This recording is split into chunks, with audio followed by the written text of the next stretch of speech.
Foreign Minister, it's good to have you. Thank you very much indeed. This is Becky Anderson. I have to start by asking you about Gaza, if that is okay. And I want to start with just a very basic question. Were you surprised by the horrific attacks by Hamas on Israel on October the 7th and Israel's response thereafter, sir? In the name of God, greetings to all the people who are there, the participants on the Hamas operation. In the morning of 7th of October, I would like to touch upon some points. First of all, the 7th of October operation was rooted in 75 years.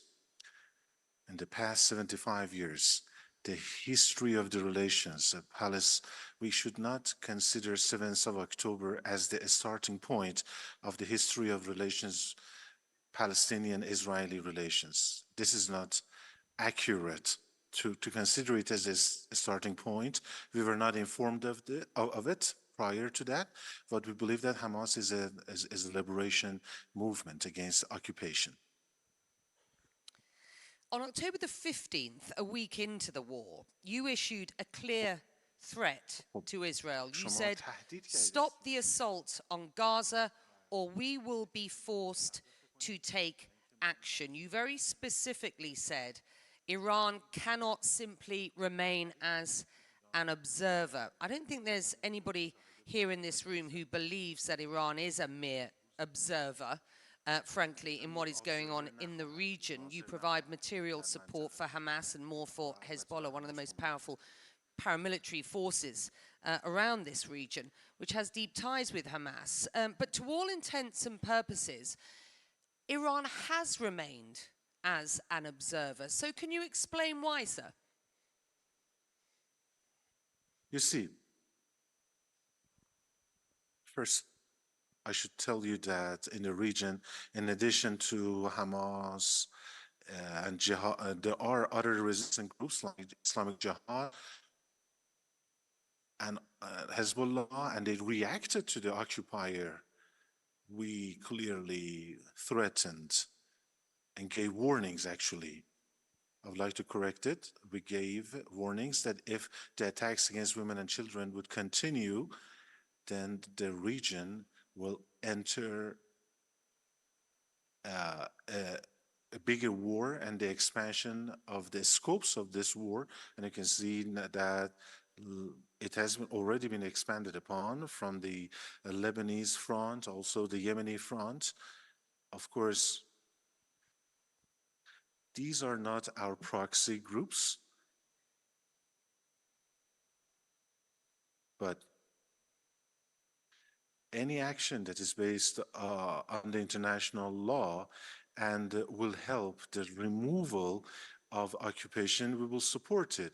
We have a strong political support for Hamas and resistant groups against the phenomenon of occupation. What kind of support then does Iran provide to these groups? How would you describe that support? If you say you don't control the resistance groups like Hamas and Hezbollah and that decisions are made by consensus, and I've heard you say that before, then what sort of support, how would you describe these supports? So I'm just getting to the bottom of that.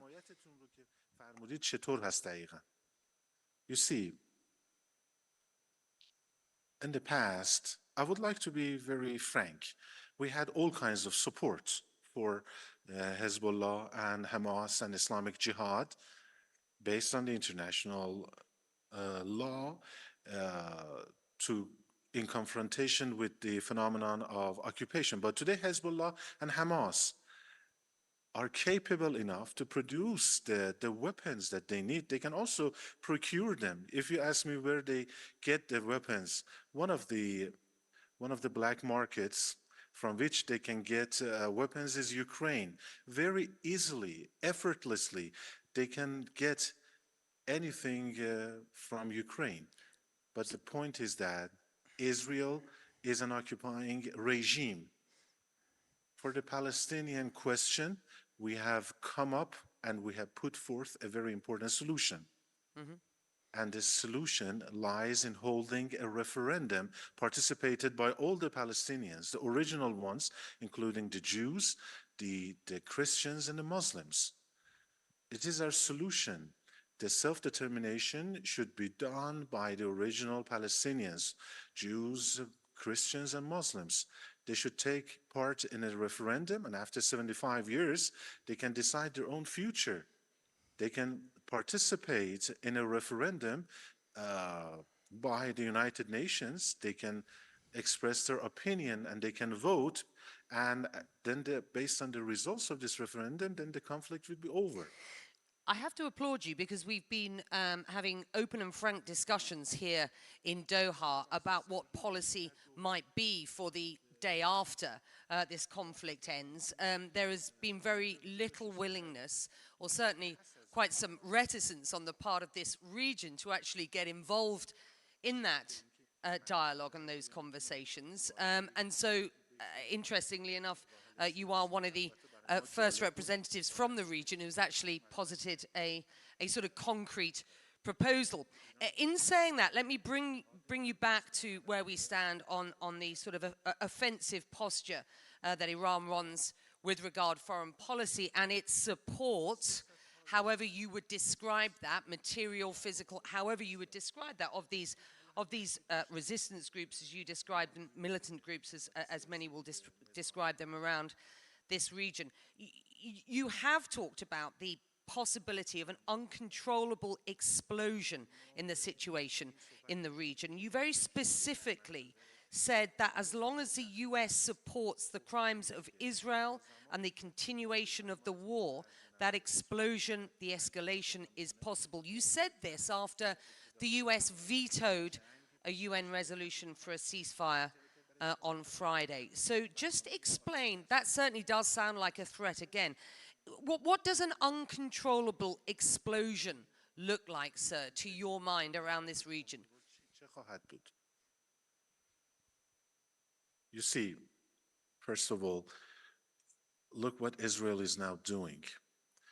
The Israeli regime believes that 1,200 people were killed in the 7th of October operation in the occupied Palestinian territories. According to the international law, if Israel wanted to retaliate, then they should have observed the principle of the differentiation. I mean, they should have also proportionality. They should have differentiated between the military and non-military. They have killed 18,000 civilians. How do you compare it to 1,200? Is it proportionate response? Yes. Of course, we have offered a political and diplomatic one, that is a referendum. It has also been recognized by the United Nations. They have registered it as a very progressive idea. But if the situation continues unabated, I would like to be very transparent as the US has been acting. They have thrown their weight completely behind it. It has been a political fiasco for the White House that very clearly, shamelessly, they veto the stop, a ceasefire, a stop to the violence. At least they could have said that. I'm going to vote in favor of the resolution for the differentiation between the non-military and the military. But they can, the military of both sides can continue fighting for years. This is what Mr. Haniyeh told me, the Hamas leader, that we are ready to fight Israelis for years. But we have to differentiate between the women and children and the military. Yes, I have said that at any moment there is a possibility that there can be an explosion in the region. Let me be very frank with you. What kind of situation is now going on in the region? At least every week we are receiving a message from the Americans. The American officials are telling us in these messages that the American bases in Syria and Iraq are being targeted by some groups. And as I would like to repeat that they have nothing to do with Iran, but these are the groups that were formed in the first place to fight ISIS. But now they are still there. They are defending the Arab and Muslim people of Gaza. They are their fellow Muslims. That is why they are targeting the US bases in Syria and in Iraq. We are not giving them any orders. We are not interfering in their affairs. But this means that it has already been expanded. When Ansarullah, in the name of Yemen, can target Eilat in Israel with ballistic missiles, it means that the war has become bigger. I met with Sayyid Hassan Nasrallah recently in Lebanon. He said that according and proportionate to the situation, we will come up with a new decision. This is confirming what I have said, that at any moment there is a possibility that there will be a big explosion in the region, the one that will not be controllable by any party. From the very beginning of the crisis, we have said and given warnings that you should stop the war against the civilians. We have given the warnings to the United States that you are giving this unbridled support to Tel Aviv to kill the women and children. You have to stop this support. Let me be very outspoken. Neither the United States nor Israel, even they continue for 10 years in Gaza, they will not be able to eliminate Hamas. Let me ask you this. You've said that the United States sent messages to Iran to de-escalate. What did those messages say specifically? And did they resonate? Were they heard in Tehran? And are you in contact regularly with the US to ensure that there are no, let's call them miscalculations then in the region? You say you are not directing Hezbollah, for example, but how are you reassuring the United States that there will be no miscalculations in this region? Just explain.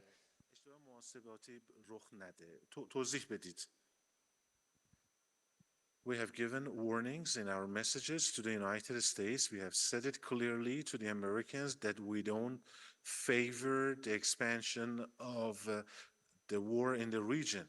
But the situation in the region is in a way that any moment it is likely to have an explosion in the region. We have said to the Americans that we have no proxy group in the region, and on the contrary, Israel is the United States proxy group. We don't recognize Israel as a government, as a state.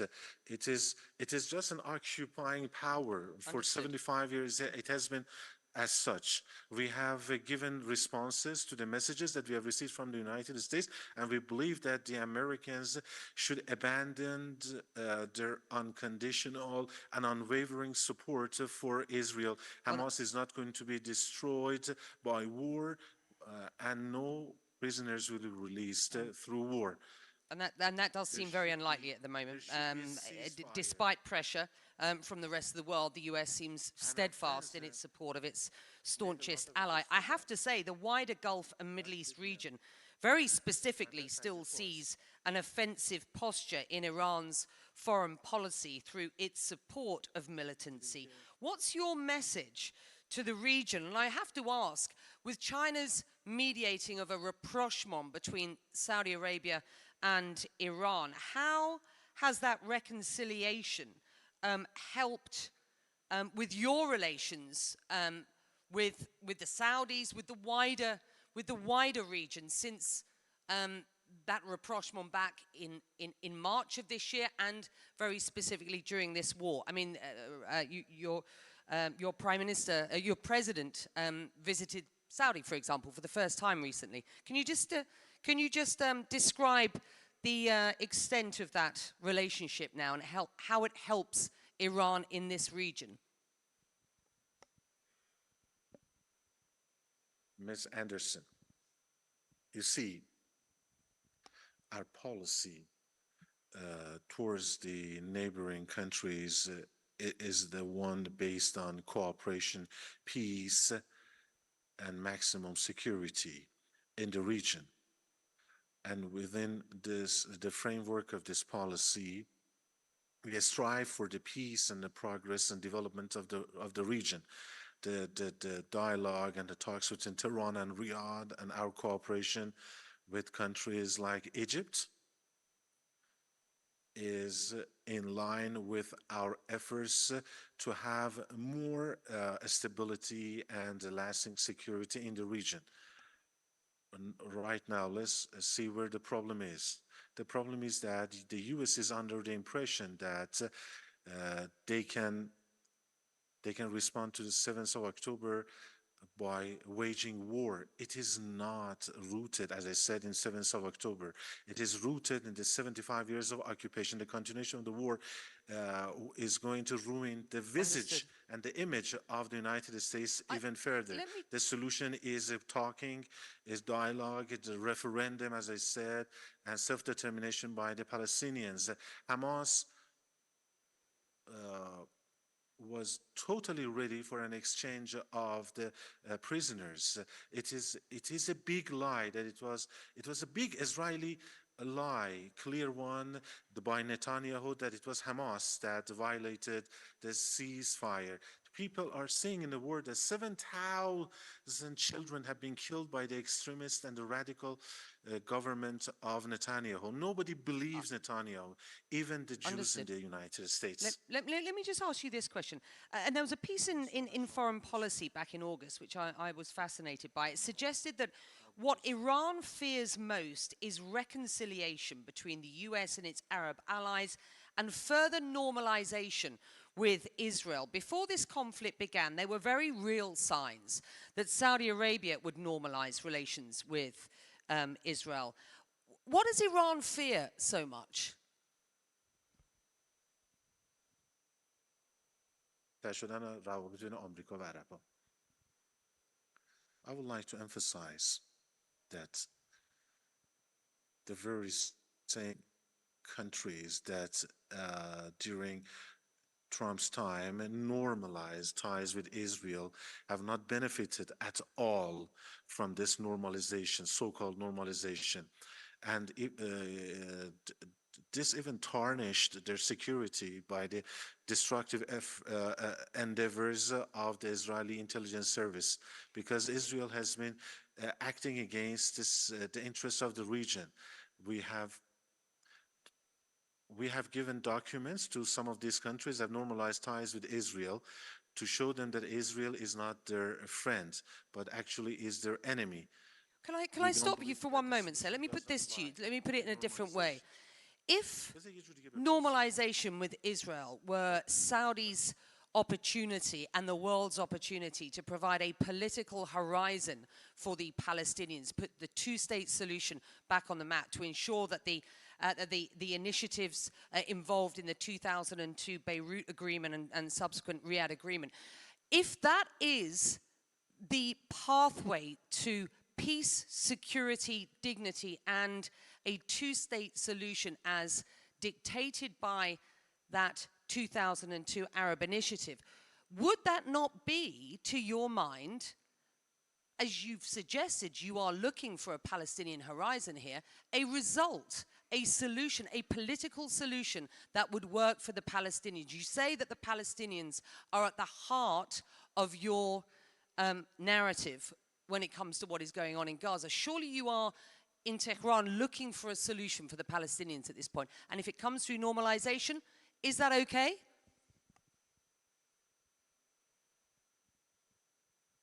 You see,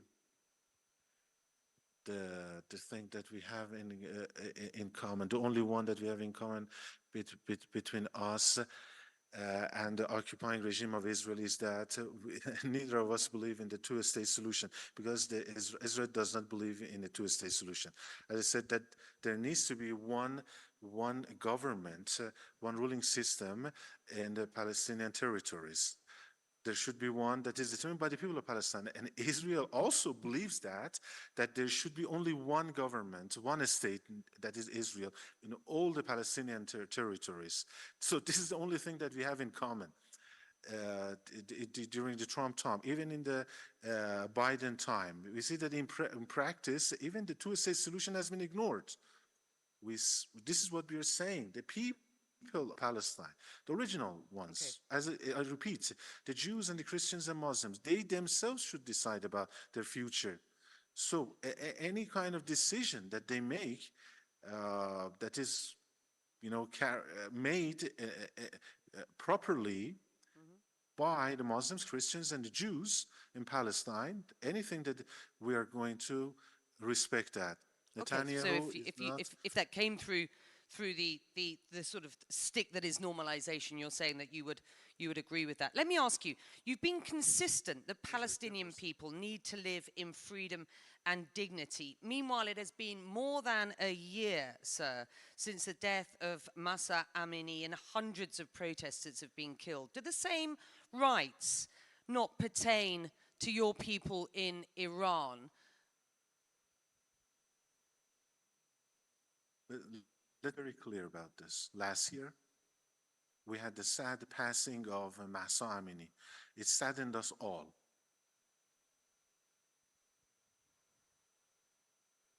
Even the Israeli officials and the American ones, and many of the Western countries, they tried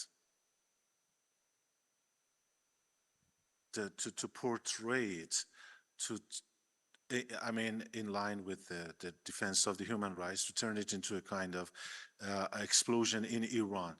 My question is that up to now, up to this day, more than 18,000 women and children have been killed. So did the United States shed any tears for that? Did they set up any investigation committee? Because that is a violation of human rights. Okay, that wasn't the question that I was asking, but clearly you haven't answered whether the people of Iran have the same rights as those of the Palestinian people. Let me ask you this. Yesterday, the Nobel Peace Prize was awarded to Narges Mohammadi for her fight against the oppression of women in Iran and her fight to promote human rights and freedom for all. Her children, sir, accepted the award on her behalf because she is still in Evin prison. Will the Islamic Republic release her?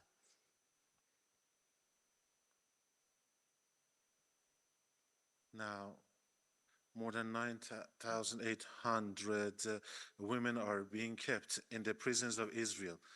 More than 18,000 have been killed since 7th of October. What about human rights? What about human rights for them? Are they not human beings, or are they just second-rate, and you are making 2 points, and I understand, and we've had an opportunity to really hear how you feel about the people of Gaza and where you think a solution might lie. And I said I've applauded you for actually being one of the few who's provided perhaps a concrete path. I had a very specific question for you. Will the Islamic Republic release her?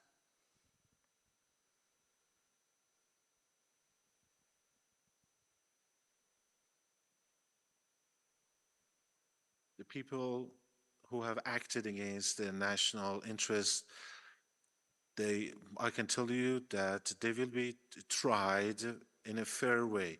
Let me get back to Palestine. What Netanyahu is pursuing has one difference with what the United States has been pursuing. I think the United States position with regards to Gaza has been more realistic compared to the position adopted by Israel. Israel does not believe in two-state solution. They just want the forced displacement of the Palestinians to Egypt, and also those who live in the West Bank to Jordan.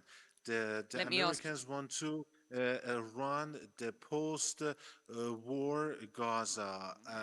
I think if they want to be more realistic, that if they act more realistically, then the violence and killings will stop, and they will have peace and tranquility in the region. But the continuation of the war means the possibility of having an explosion in the region that is to the detriment of everybody. Understood. I hope I'm always respectful. And we've spent nearly 30 minutes in this interview, which has been extremely valuable. And I very much appreciate everything that you have provided in answer to my questions. This is, and I'm going to push you one more time on this, this is a very basic question, yes or no. Will the Islamic Republic release her? Please, yes or no? Easy. anything that our judiciary decides, you know, according to an offense that she has made. I cannot perhaps tell you you, can go and check after this interview and get back to me. Sir, it is very good to have had you. We have run out of time. I'm sorry that you're not here. Perhaps I should ask why. Was it that you were just busy? Or is there another reason why you couldn't attend in person today?